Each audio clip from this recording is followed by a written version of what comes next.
Good morning. It is 6 o'clock here on your Friday morning. Good morning, everyone. Welcome to Up with KREM. I'm Tim Pham. And I'm Channing Curtis. Thanks so much for starting off your Friday with us here on Up with KREM. Let's start things off by taking a look at the forecast with meteorologist Thomas Patrick, because he's telling us about some storms that could be impacting your morning commute. Hey, Thomas. Yeah, hey there, everyone. And this morning, there is plenty of some scattered showers, so if you have to use the windshield wipers on your commute to work, definitely not going to be surprised about that, as we're going to just dive right on in on Doppler radar right over our metro areas between Spokane and Coeur d'Alene. Looks like Spokane and Northtown has gotten the most rain overall. That's starting to move over the 9 Mile Falls region and heading towards Deer Park as you see the gentle movement northward of those showers in Spokane County. Meanwhile, over Coeur d'Alene, it's actually a bit more stationary. Notice how these scattered showers are just meandering around the region and is starting to pick up in terms of coverage. So anywhere between Rathdrum to Post Falls and Coeur d'Alene, you're seeing some pretty steady rainfall in this past hour, and the action only continues to increase as of the 6 a.m. hour.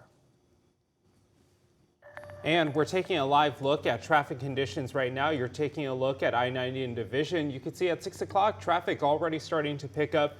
No major slowdowns, but of course, as Thomas just told us, you may hit some spotty showers and it could cause some slick conditions on the road. So, of course, just take it easy this morning. We'll keep you updated here on Up with KREM if anything slows you down on your morning commute.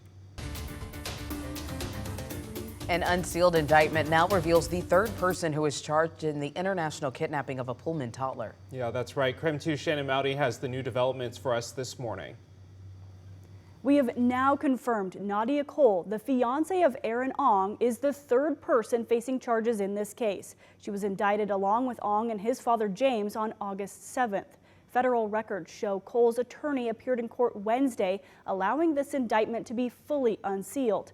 The case started back in May after Cole disappeared from Seattle's airport instead of boarding a flight with her family. Security video captured her walking toward the light rail. Days later, Pullman police linked Cole's disappearance to Aaron Ong and his daughter, who were also missing after he failed to return the girl to her mother.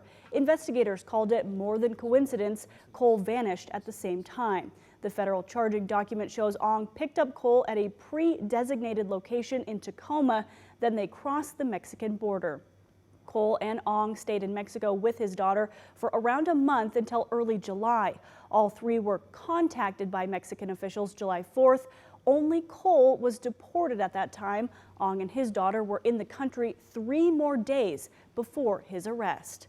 We've also learned tonight Cole is not in custody. She's been served a summons and is expected to be in Eastern Washington's federal court September 6th.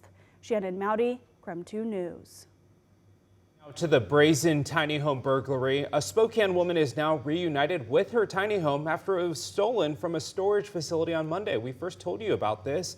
Spokane police found the home in Spangle covered in plywood. Take a look. The homeowner tells KREM 2 it appears whoever took the home was living in it. The theft was all caught on camera earlier this week. Here's that surveillance video showing someone driving off with the tiny home. Spokane police say the thief broke into the storage facility on East Francis, hitched up the home's trailer, and took off. At 6:04, let's take a look at your morning rush. More news in less time. This morning, we're learning more about a fatal crash east of Fairchild Air Force Base that happened last night. According to Washington State Patrol, a car hit and killed a person who was trying to cross State Route 2 late last night. The pedestrian died at the scene. The driver of the car and their passenger are doing okay. Several lanes were closed, though, as WSP investigated overnight. But as of this morning, all of those lanes are back open. After 2 years of construction, a new 3-gate terminal is now open at the Pullman-Moscow Regional Airport. According to the office of U.S. Senator Maria Cantwell, the new terminal is expected to support more than 700 jobs, and the terminal is 5 times bigger than the previous one.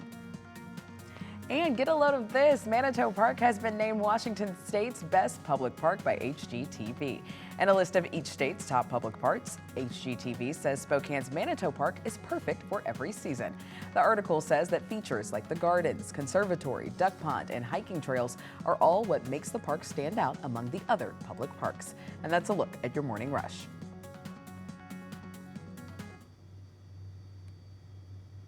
A game in their 3-game series in Detroit. It was a promising start as the M's used a bases-loaded walk to put them up 1-0. And Mariners pitcher Bryce Miller was on fire. He threw 7 shutout innings, only giving up 2 hits and striking out 9 batters. But in the 8th inning, a 2-run home run means the Detroit Tigers sweep the Mariners with a 2-1 victory. It does come down to, creating offense, scoring some runs. When you're living on the edge, 2-0, 1-0. You don't leave yourself any room for error, and that's what's happened here the last couple nights. So they beat us. They played better than us. They got big hits. They shut us down offensively. When you don't get much going, that's what's going to happen here in a 3-game series. Well, next up, the Mariners travel to Pittsburgh to begin a 3-game weekend series. The M's face NL Rookie of the Year favorite Paul Skeens today at 3:40 p.m. Meanwhile, the Spokane Indians here at home had a great game against the Vancouver Canadians last night. It was a 4-0 game in the 5th inning when Kyle Karros goes opposite field with a home run. His 14th dinger of the year, by the way, for the Northwest League MVP. The Indians go on to destroy the Canadians 13-0. Ahead of tomorrow's second preseason game, the Seattle Seahawks had their final day of joint practice with the Tennessee Titans yesterday. Head coach Mike McDonald and cornerback Devin Witherspoon spoke about where the team is at as they are now just over 3 weeks away from the start of their regular season. Both sides of the ball, it's, hey, there's a lot of scheming. How good at the details can we really nail down and be sharp, and also be able to play the way that we want to play. Is what we're chasing right now. I think it's gonna help us a lot. Like I said, we just seeing as far as where we at, what we need to work on, like our mentality, how to practice and stuff like that. But I think we're in great shape today because it was hot and none of us caught cramps or anything like that. It went down. So I just feel like shout out to Coach McDonald for practicing us how we practice, and then that just made us better over here. The Seahawks and Titans preseason matchup will kick off at 4 p.m. tomorrow afternoon. Well, as we've been telling you this week, the Lilac City's women's professional soccer team kicks off their first game tomorrow. The match against Fort Lauderdale United FC begins at 6 p.m. tomorrow night at One Spokane Stadium. And right now, you can watch interviews with the Zephyr star players and coaches on our streaming platform, KREM 2+. On there, you'll also find our 30-minute Spokane Velocity FC special that's dedicated to our 2 new clubs. KREM 2+ is free to download on your Roku, Amazon Fire, and Apple TV. Now, all of this sports talk actually brings us to our wake-up call this morning. So, of course, including college and professional sports and even high school sports that are getting ready to shift into full gear.